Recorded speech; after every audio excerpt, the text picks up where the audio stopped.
co łączy Leopolda Staffa, Centralny Okręg Przemysłowy i Ostrą Bramę. Tego dowiecie się w dzisiejszym odcinku. Witajcie w Trip Tales. Zapraszam na skarżyskie opowieści.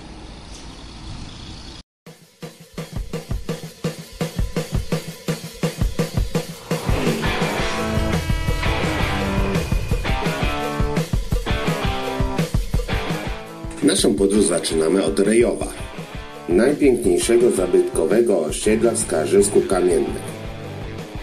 Jest tutaj zalew na Kamionce, ośrodek wypoczynkowy z miejscami noclegowymi, restauracją i kawiarnią.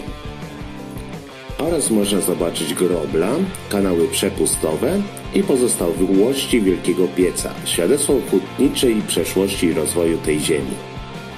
A rys historyczny miasta zaczniemy od roku 1883. Przełomowym momentem dla rozwoju gospodarczego miasta była budowa linii kolei żelaznej, łączącej początkowo stację z Dęblinem i Śląskiem, rozbudowanej następnie w 4 kierunkach. Na lata 80. XIX wieku przypada budowa jednego z największych zakładów w mieście, to jest odlewni Żeliwa Kamienna, która funkcjonowała ponad 100 lat. W roku 1920 było w ówczesnej gminie Kamienna ponad 20 zakładów wytwórniczych, w tym 6 zakładów przemysłowych branży metalowej zatrudniających ponad 1000 pracowników. Niewiele mniej ludzi zatrudniały służby kolejowe. W roku 1922 władze państwowe zdecydowały o wybudowaniu w Skarżysku Kamiennej wielkiego zakładu zbrojeniowego o nazwie Państwowa Fabryka Amunicji. Rok 1924 to okres uruchomienia tej fabryki, której rozwój ściśle łączył się przez dziesięciolecia z rozwojem miasta i miał istotny wpływ na to, co się w nim działo. Była to największa inwestycja w latach 30. z Centralnego Okręgu Przemysłowego. Od 1928 roku zatwierdzono obecną nazwę miasta Skarżysko-Kamienna. W tym roku utworzono zakłady energetyczne Okręgu Radomsko-Kieleckiego z siedzibą w Skarżysku-Kamiennej, który z powodzeniem funkcjonuje do dzisiaj i stanowi jeden z największych zakładów pracy w mieście. W latach okupacji niemieckiej Skarżysko było jednym z głównych w kraju źródeł zaopatrzenia w broń i amunicję żołnierzy Polski Podziemnej, a zwłaszcza okolicznych oddziałów partyzanckich, m.in. najbardziej znanych Ponurego, Nurta i Szarego.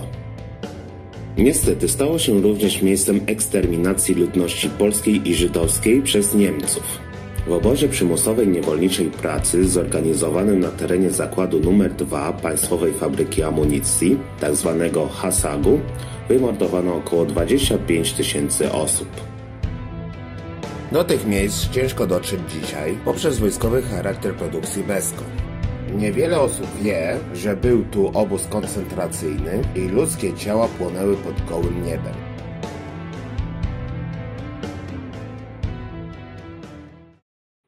Po roku 1945 nastąpiła odbudowa przemysłu i dalszy jego rozwój. Powstały głównie nowe zakłady wytwórnicze w formie spółdzielni, tzw. przemysłu terenowego i zakładów komunalnych. Dynamicznie rosła produkcja i zatrudnienie w byłej Państwowej Fabryce Amunicji, czyli w zakładach metalowych Mesko. W roku 1957 uruchomiono fabrykę obuwia.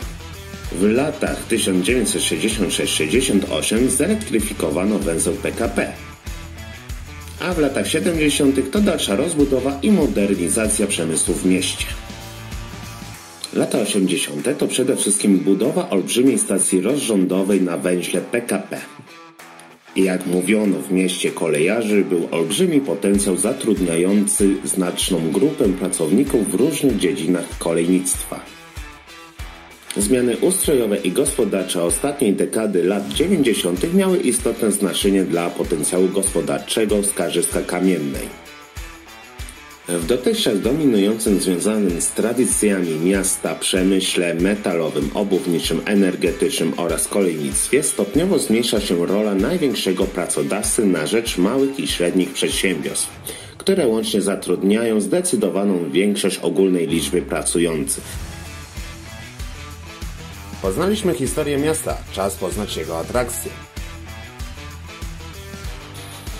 W 1989 roku powstała skarżyska Ostra Brama, na wzór wileńskiego sanktuarium Matki Boskiej Ostrobramskiej.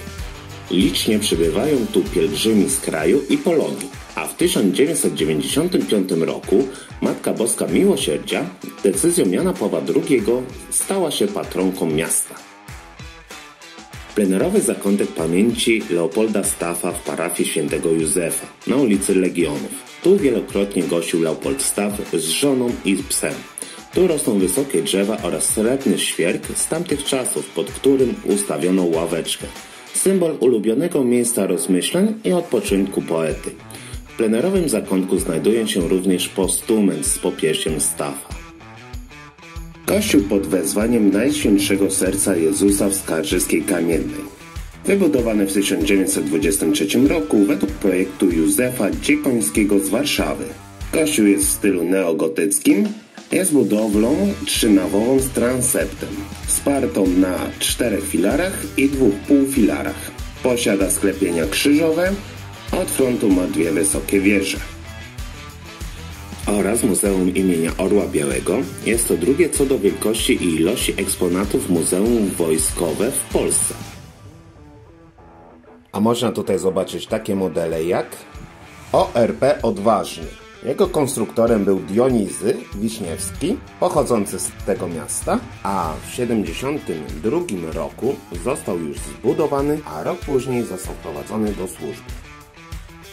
Przydzielony do 2 Dywizjonu Kutrów Rakietowo-Torpedowych, wchodzącego w skład 3. Flotyli Okrętów imienia komandora Bolesława Romanowskiego, służył do 31 stycznia 1986, kiedy został wycofany ze służby. Napęd kutra stanowiły 4 silniki wysokoprężne diesla i turbina gazowa przerobiona z silnika do samolotów produkcji radzieckiej. Z jej użyciem kuter mógł osiągnąć prędkość maksymalną do 50 węzłów. Znajdujemy się w samolocie Ił-14. Zaprojektował go Sergiej Iliuszyn w latach 50. Produkowano kilka odmian samolotu, także w wersji pasażerskiej, przystosowaną do przewozu 26 osób. Po 1955 roku był wykorzystywany do przewozów pasażerskich w polskich liniach lotniczych LOT.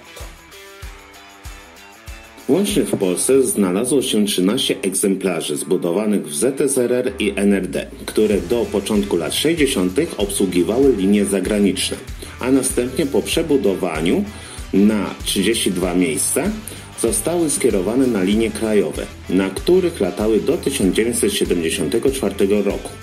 Lotnictwo wojskowe korzystało z wersji transportowej i desantowej. Spójrzmy też na inne modele. Samobieżne działo desantowe ASU-85. Rakiety SA-75M. Myśliwiec szturmowo-rozpoznawczy LIN-6MR. Oraz wiele innych eksponatów.